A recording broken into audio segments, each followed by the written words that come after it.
Hey everyone, it's Dr. Gallus with Restore SD Plastic Surgery, and we're back for another round of Carpools and Cannulas. I was playing with some of the filters on here, but they're weird and make me look super fake. But let me get Dr. Greer on here, and we were going to talk about incision decisions. View request. Oh, cool. My Wi-Fi is super slow. There we go.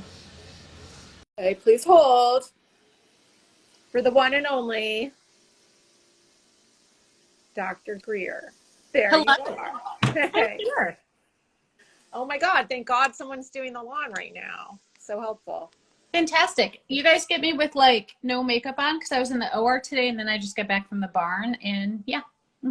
Well, I feel like my lighting must be good because I have OR like nothing. I put some lipstick on. Nice. Yeah. OR And I days was is like, like I'm wearing a mask. I don't know why my face is all red. Just ignore that, everyone. you're just sensitive. I am. Actually, my skin gets so red so easily. Oh. Cool. All right, That's well, why I love the Illuminate, the Calm R serum is awesome. yeah. A couple of girls in my office use it because they have sensitive skin. Yeah. And It makes a huge difference. But it's also the only retinol I can actually use without my skin freaking out. Nice. Yeah, I do like their stuff. Hey, Quinn, how's it going? Oh, you have a cat. My dog is behind me. Yeah, She's he really impressed. often will like knock over plants while I'm on calls too. It's very helpful. Cool. Well, I'm excited about this topic because somebody actually called the office and was asking about tummy tucks and then was like, how does Dr. Gallus close the incision? And I thought, And like I have a whole Instagram live coming up. Just you wait. yeah, she should tune in and hear. I think she wanted to know specifically the number of layers that I closed in. So I figure she must have gone to a consult where somebody made that a selling point. I don't know. It is interesting though. Like you kind of forget that not everybody does everything the way we do it. Like I remember being on my gyne surgery rotation and they were just throwing some random sutures in the fat. Not like scarpas, not like dermis, just some fat. I'm like, huh. Yeah, that layer.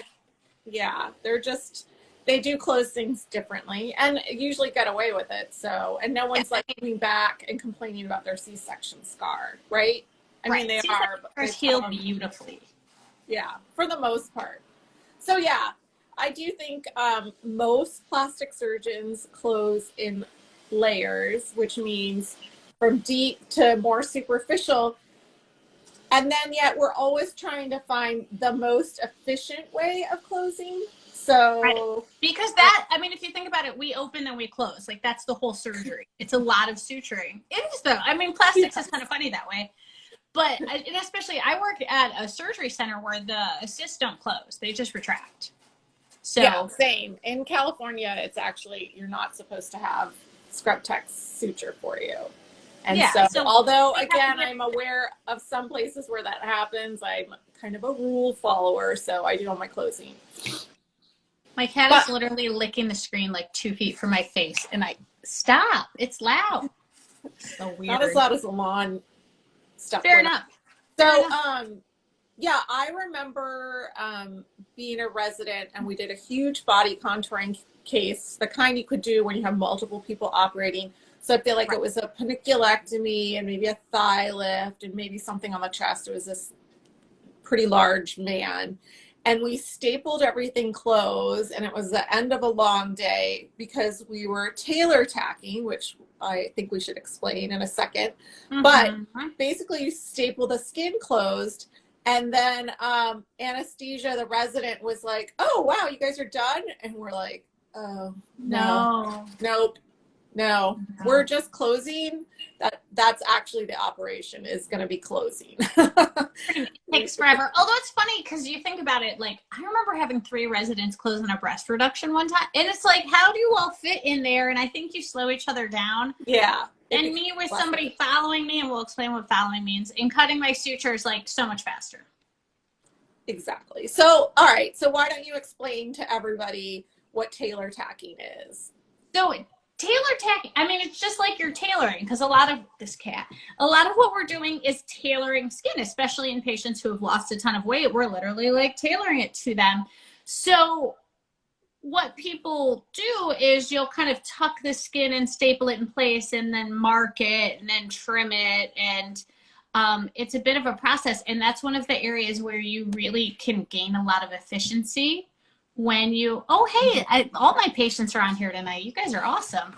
That is one of the areas where I've gained a lot of efficiency by not doing it as much. Like just drawing the marks, trimming the skin, and not tailor tacking and marking everything and then taking all the staples out and trimming it. Right. So yeah, I would say I don't do it in every operation. There's certainly like revision breast surgery, I almost always have to, right? Because I get in there, you get whatever implant was out, and then you're not sure what you're going to have once you take the capsule out and all of those things. But I do remember doing that for breast reductions, and for the most part, you don't need to. If you kind of learn like how to eyeball it more. What's going to work, right? But yeah, sorry, go ahead. It's helpful to pull the skin together. You use a skin stapler. Make sure it looks like you want it to look. Mark everything. Take the staples out, and then you close in layers, which is the actual closure, and it takes a minute. So especially those massive weight loss patients. I've measured the length of incisions just for fun, and sometimes it's like 6 linear feet of incisions we're closing by ourselves. And I get a little callus on my thumb from the needle driver right here. My thumb hurts at the end of the day because it's a lot of work. Again, you have sensitive skin. I'm a delicate flower. That's right. That's right. Yeah. Mm-hmm. So I keep telling people. That's why you have the needle driver tattooed on your arm, right? Yes. Oh, here, I'll show it again because you guys know I love showing off tattoos. And this is life size, actually. This is about the size of the Webster needle driver I use. But I think the needle's loaded like a little bit too far back. I was very picky. I was like, you don't have it loaded right. He's like, well, that's what you get. Yeah, so this is what we use to suture. By the way, I have a very miniature one on my keychain. It's so cute. I've had it for years. Yeah, and you try not to stick your fingers all the way through the hole so like your fingertips are resting on it because you have to really be able to rotate your wrist. That's the key to suturing with those curved needles. And I just remember the plastics attendings harping on all of the other off-service rotators like neurosurgery and general surgery. They're like, supinate your hand. You got to rotate the wrist. Yes, rotate the wrist. That is part of the game. And then I'm left-handed, so you have to learn to open and close the needle driver with your left hand. I'm not sorry that you're left-handed. It's just that left-handed instruments. So have you guys ever tried to cut with scissors? If you're left-handed, it's super hard because the leverage on the blades, you're not pushing them together. When you use your left hand, you're pulling them apart. So you have to cut differently, and the needle drivers open and close differently. And yes, they do make special left-handed instruments, but since no hospital ever has them, it's not like you learn with them when you train. Right. So I had a partner in the Navy who was excited, and when we arrived, got a set of left-handed instruments because me and the other attending that started were left-handed, so there were going to be 3 left-handed surgeons. And I was like, I don't know that that's going to work because we've spent a decade learning with the right-handed instruments. So it's like trying to write with the opposite hand, or like it was trying to play left-handed golf. He is left-handed. He just learned on right-handed clubs. Yeah, it was terrible. We didn't use them. I was like, you feel like you're having to start all over again. Oh, so I was like, hard pass. I don't have special. And like, who needs to be that much of a diva and have your own instruments all the time? Nobody got time for that. You know that's like plastic surgeons by definition, right? Well, we're diva, but there's an extra level. It's a bell curve. Fair enough, but God, this can't. I mean, like, Gyron made his own like chin retractor thing. He's like, give me my retractor. All right. Yes, people do love to have a retractor named after them. Because it's fancy. Whereas I'm like, do we have, what's that clampy thing? I'll use it. It's fine. Yes. Yeah, the Navy. Yes. Thank you, Joel. That is my Allergan rep. I do, actually, so the gold, because I'm always asking for the gold-handled Adsons. They're gold-handled marks that they have a different pickup surface. They're like tungsten carbide. They're firmer. Yeah, It's like a better instrument quality. 100%. Yeah. Yeah. So with the needle drivers, the gold handled signals that they have a tungsten carbide platform that lasts longer, and the gold handled Adsons are finer tips. So they're just and different. just a superior product, period, honestly. Yeah. I mean, I use the goldies all the time. So you're right. I am a diva, kind of. But they do. I like the gold handled stuff. So, all right. So before we get into the nitty gritty of how to close in layers, how about name, like, have you ever used like an alternative system to close that's supposed to be faster and then didn't work? Because I definitely have. You mean like resorbable staples or anything? Insorb.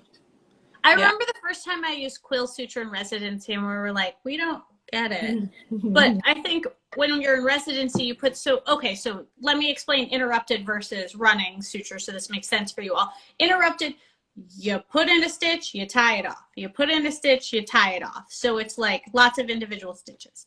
Running, it's like a baseball stitch or a whip stitch. So you just keep going. Would do all the interrupted buried dermal vicryls, and then we'd come through with the quill, and then we'd come through with the monocryl. So we're just like adding a step, and the key is you really have to put in almost no dermal sutures and run the quill, and then you're good. Right, which was the argument for Dermabond as well. Yeah, so, except if you don't close the deep layers, which, what are you doing? Oh, he's trying to log onto my computer now. Yeah, so that's another important point of why we close in layers. You have to evert the wound edges a little bit, or those layers will separate, and then you end up with a depressed scar, which is not the goal. Exactly. So they're kind of invented to either speed it along or ideally to improve the incision, like how the incision heals, right? And so Insorb, one of the surgeons that I worked with when I joined, then as a brand new attending, use them. So then, of course, the techs are all like, you want to try it? You want to try it? And it's basically a subcutaneous plastic staple that you put in, and it everts the skin and it lives under the skin. The thing is, it's a little bit bulky, and then if it sticks out at all or doesn't dissolve quick enough, you're picking like basically little plastic bits out of the incision forever, which has to do with the choice of suture you use. So I was not a fan of the Insorb. I think we know Deb White, who practices in Phoenix, Phoenix or Scottsdale. I think Scottsdale, but yeah. She really likes them, but I think they've been kind of revamped since then, and in the right patient, it can be helpful, I guess. But yeah, that was my take on that. Quill suture, I think, is nice, but it needs to replace a layer. It can't add another layer. So if you can run a layer, you use them in, don't you use some version of that for your drainless tummy tucks, right? Yeah, I use Stratafix. Okay. It's a barbed suture. So they're barbed. They have little barbs, and the idea behind that is you run it, and if part of it breaks, the rest of it stays in place, which is why it can replace all those deep dermal sutures. So I started using Stratafix actually in my breast reductions several years ago. And the key to being really fast with that is very minimal deep dermals, just to line it up, or you can even do staples. And then instead of running a monocryl subcuticular, which is right under the top layer of the skin, instead of running that, I use Prineo, which is a skin glue product. Right. So the Prineo is technically the final layer. That, I think that cut 30 minutes off my breast reductions, which at that point were like 3 hours. So that's a good chunk of time.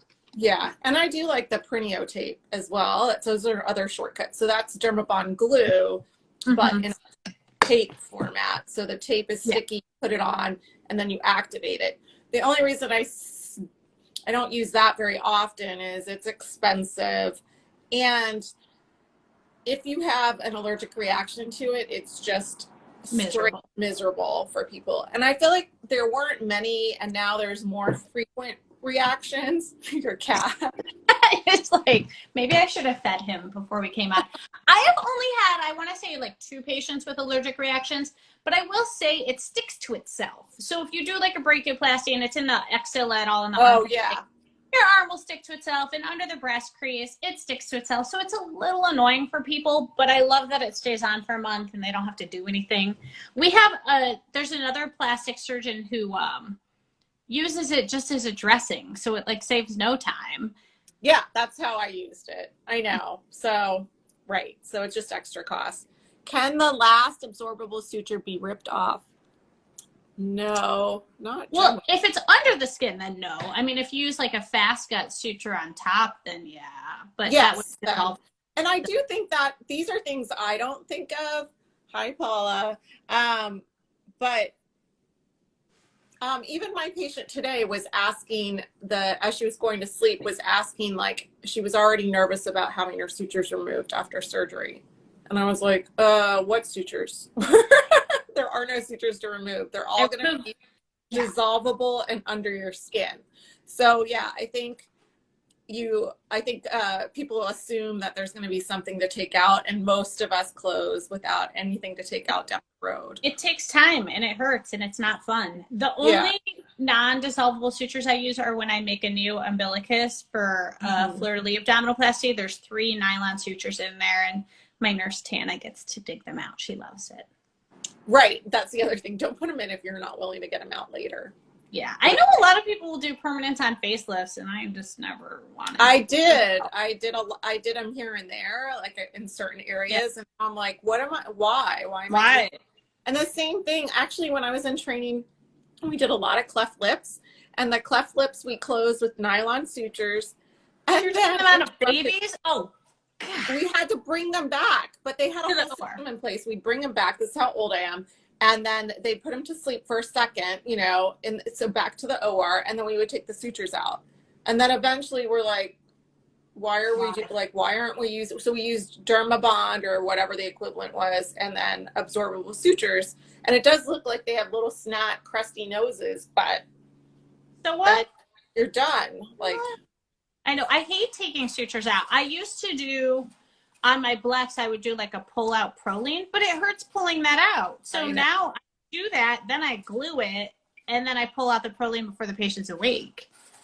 Nice. Yeah, I was doing the pull out Proline too, and nobody likes it, or the Proline breaks, and then it's just awful. And it breaks, and that's miserable. You're like, it'll come out in like 3 months. It's fine. And 15 office visits as each little piece circulates. Ugh. I know. I'm like, what? I feel like there's somebody who pulls them out on Instagram all the time, and I'm like, no. Reasonable. No. If it's not your eyelid. And like, we never staple things either, by the way. Although in residency, it was actually our chairman. He would staple paniculectomies and very large breast reductions. He would staple. No. Yes. Yes. And he's like, the scar heals the same. And then we'd rotate with the cosmetic practice across town. And they're like, no, they all come here for revision. Mm-hmm. Oof. Yeah, it doesn't. So then you end up with something called we call them train tracks, right? Because as the incision heals, you can see each of the little points on either side of the incision where the staple was, little dents. I almost had track marks, and then I remember that's something different. I mean, that is a problem in Ohio, I've heard, but I mean, I'm pretty sure it's a problem in California too, Kat, but but you get the little train track marks. Mm-hmm. And that's why we don't use permanent sutures either. If you do, use very, very fine ones. But then, like, I've seen ortho, they'll use like monocryl outside the skin, which dissolves, but it takes plenty long enough to leave little suture marks. Yeah, you have to take that out.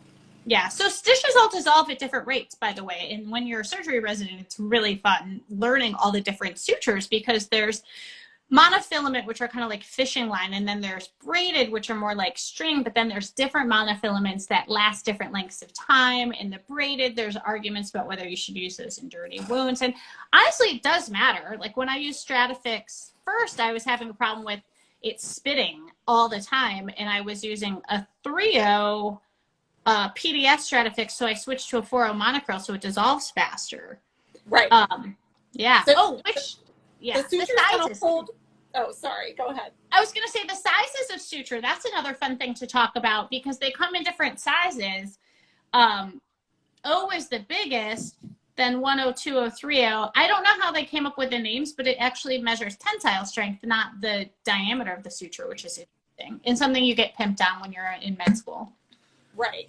Yes. And then it goes all the way down to 9.0, which you technically barely can see, just under the microscope. So, and there's a 10.0 too, actually. But I've only ever used 9.0 under the microscope because you can't see it. It's so painful. Yeah. Because the poor tech is trying to hand you, and you feel like you're the emperor's new clothes. They're like trying to load and hand you. And there's nothing there. Yeah. Suture, and you're like, you get under the microscope and you're like, there's nothing here. Like, you didn't hand me anything because you can't see it. Sorry.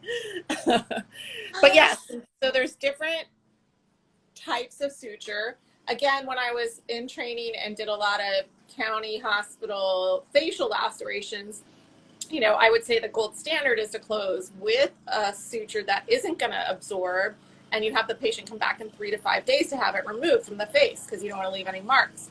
But people consistently didn't come back, so we closed with suture that was going to absorb and fall out, either acrylic or fast absorbing, because people came back with like the X fixes in their hands and stuff stuck on, like like a month, 2 months later. Yeah. I always use fast gut or chromic if it's in mucosa because again, they don't come back, or they come back in like 2 weeks and then it looks terrible. And it's too late. Yeah. Absorbable suture was a wonderful invention. Also, the fact that, suture itself, because they used to use horsehair to close cleft lips, like from horse tails. Like I remember the older attendings, again, same chairman in St. Louis, his dad started the program there. And like they would go to Forest Park and pluck like hair from the tails of the police horses. And they had some of it like in our library. That's crazy. Well, also cat gut, gut suture is made from gut. Like, what is it? The propria of the small intestine. Why do I know that? Where does that stuff come from in my I don't know. You're like a suture savant. Apparently, I do have a passion for suturing. I mean, you don't go into plastics if you don't like suturing. No, it would be a no-go. I know. It's so like, I don't knit, but I imagine it's a little bit like knitting in terms of like, you're just kind of in your groove and you close and you're just like, I'm going to, Yeah, so it is a lot like perfectly and everything's pretty. So yeah.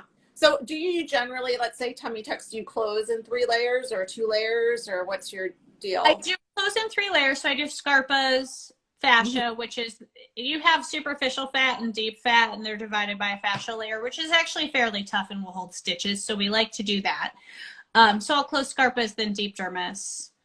Although, and then skin with perineo. But I switched. I used to use interrupted 2.0 Vicryl to close scarpa. And now since I do progressive tension sutures, like down the abdomen with the 2.0 Stratafix, then I just run along the scarpas. Yeah, it's great. It's so fast. And the other thing I love about it is you can kind of adjust the tension. So you run it and there's weird little puckers and you just pull on the tissue and it kind of settles right out. Yeah, that's nice. Yeah, I close in 3 layers too. I'll sometimes do 2.0 Vicryl for the deep layer, like you talked, and then sometimes I'll run the deep dermal instead of interrupted, because it's, if everything's laying together really nice and it just holds it. And then I did use Stratafix or Quill or one of those versions for the deep dermal at some point, but I had spitting problems. Nothing's worse than having, the suture react. And then monocryl. And then I just do steri strips. The place I'm at now doesn't do Dermabond. It's nice, but I've decided that it doesn't, now that I'm used to not using it, I'm not sure I like really need it. And the one in however many allergic reactions that you get is annoying. So I'm thinking, who is it? Betsy, why am I not? With Durazorb. Somebody said the first case with Durazorb. Oh, Durazorb. Are those are like the Insorb staples, Joel? I think. Oh, but Betsy Hall Finley just uses the brown paper tape. Like that's all she uses on all incisions. Yeah, I use. It stays on for like a month if they leave it. Does. No mastisol. If it's clean and dry when you put it on. I think if you're going to use Dermabond, it makes sense to. What is that for? Like, is that kind of like a Galliflex product? Like a resorbable mesh, which I use Galliflex again today. It's so fun. I like it. I used it the other week since remember I texted you. Yeah, you did. I'm like, here's what I do. Because I was like, I don't want to have to do a different pedicle. And you're like, no. Yeah, no. I was like, perfect. It's nice that we have the same style. Oh, Yeah. Yeah. No, I've always used Galaflex. I haven't tried Durazorb. Is Durazorb? Oh yeah, I've heard about it, but I haven't tried it. Yeah, I'm liking Galaflex. You just have to get over that like first 6 months where it feels like, you know, the dog toys where they have crackly paper inside. It kind of reminds me of that because you can feel it a little bit, and then it resorbs, and it's great. Where were we? Yeah. Oh, so the horsehair sutures, that was making me think of the nurses used to have to thread the needles too back in the day. Like there was a hole in the needle and they had to like thread the suture through it, but now it's swedged on, meaning it's just fastened to the needle and they come out of packets. So yeah, I do think the stapler helped speed up burn surgery. Oh my God. Because you had to staple the on, and when I was there, they're like, oh, not that long ago we had to suture everything in place, and I was like, oh God, you'd be there forever. Patient's sick, so you need to get. Yeah, and the nurses would be taking out the staples for ages in the burn unit. There's like hundreds of them. Yes, I know. Yeah. So the only other thing I'm going to add about suture is that depending on the type, monofilament or braided, it has to do with, it creates an inflammatory process, which you want the suture to do. That helps, right? You want it to last long enough for your body to like heal and form a strong enough wound that when the suture is gone, it's, you know, stays knitted together essentially. But I had an old partner that would close the deep dermal with 3/0 Vicryl, and I feel like it was inflammatory and it would spit suture. So trying to find something that lasted the length of time you needed. And so most people, I think, close with 3/0 monocryl because of that. So I actually use 3/0 Vicryl. You do? I do. Not very many of them, but a few. Or for the deep dermal, yeah. And then I do the 4/0 Stratifix. But yeah, I've always done a lot of 3/0 Vicryl. I've only had a couple spit. I mean, once or twice they'll spit. I do have one patient who literally cannot dissolve any sutures. Like, yeah. Because some people can't. Like, they don't, there's a particular enzyme or something that breaks them down. And she literally spits everything. It's amazing. Yeah, or they get an over-inflammatory reaction. So yeah, spitting suture is your body like trying to ward it off like a foreign body reaction instead of just doing its healing thing and letting the suture dissolve and breaking it down slowly. So instead of breaking it down, it starts to form like scar around it, and you get like a little pimple. It looks like a pimple and it erupts and little pus comes out, and then people text you panicking because there's pus, and you're like, it's totally fine. Yeah, let me just get that knot out for you. Yeah. Yep. So that's the breakdown. Close in layers would be the motto. Yep. Close in layers and evert the tissue because it will settle as it heals. That's right. It does settle. A lot of times we're closing things that, I mean, we're not cutting a straight line and then reclosing it. So a lot of times we're working one end in, and so that can look gathered, if you will. And we all know that will stretch out as well. So that's like a bunching, like around the nipple, you'll see that a lot, or under the breast. That's areas where it bunches and it settles out. It's amazing. Yeah, it works out. Yeah. But it's amazing because like I'll see a laceration that was closed in the emergency room, and like say it'll be this long and there'll be like 4 permanent sutures in it just on the outside, and you're like, man, I would have had like 6 buried sutures and probably like 8 on the skin surface. I swear plastic surgeons use like 3 times as many, 3 times as many sutures as anyone else. Yeah. But I do think just putting them at the superficial level, you're not offering any strength to that tissue. So it makes sense that deep sutures are going to kind of hold it together. And then really the superficial layer is just getting the edges to touch without any tension. It's all about tension. Yeah. Yep. How did you practice when you were a resident? What did you practice on? Like people get pig feet. I like to practice on banana skins to at least practice my spacing, because then you get a little black dot where the suture goes through, so you can see how well out you are. Cute. Yeah, we did like I'm trying to think. Maybe orange skin. I feel like there are little models we could use to suture. Yeah, I they was do. more obsessed with Yeah. tying knots than anything else. Not Yeah. tying. So that That's was, the other, like we instrument tie so much. I know, this was in general surgery. I had no Yeah. idea it wasn't going to pay off later, but. Yeah, only for like the 2-0 and up. It's funny. But I Otherwise, could secure a chest tube like no one's business. I mean, that's a really critical skill. Those are important. Right. That is some mad skills. If I do need to use my hands instead of an instrument to tie, I'm there for you.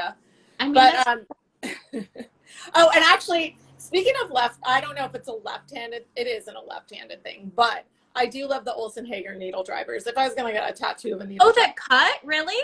Yeah. I never got into those because I always accidentally cut myself. Like I'd cut my stitch. Yeah. We got to use them in plastic surgery training.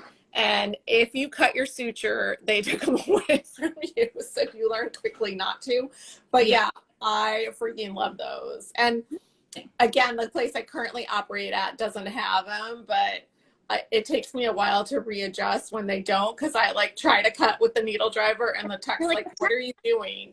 See, I'm such a diva, I don't even cut my own stitches. Because since my assistant's right there and they can't suture, they cut for me. And then I'll sit there sometimes. I'm like waiting for somebody to cut. Meanwhile, the scissors are like 2 inches from my hand. And I'm like, anyone? Yeah, see, I'm just not, I'd rather just I'm like not patient enough. Because if they like lose focus for a second, they're not right there to cut it. So I'm like, we're done.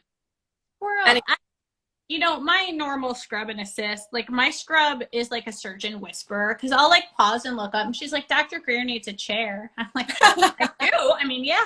And then one day I was doing a breast dog and I like reached out my hand, said nothing, and she gave me the Bovie. And I was like, how do you know if I need the Bovie or the suction? And she's like, you stare at it longer when you need the Bovie.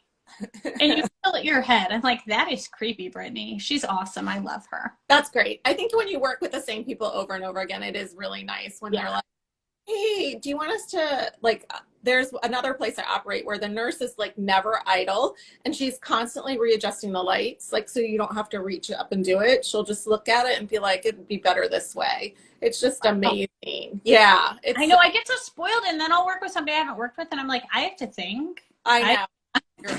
Like no, I just want to hold out my hand and you're going to give me what I need next.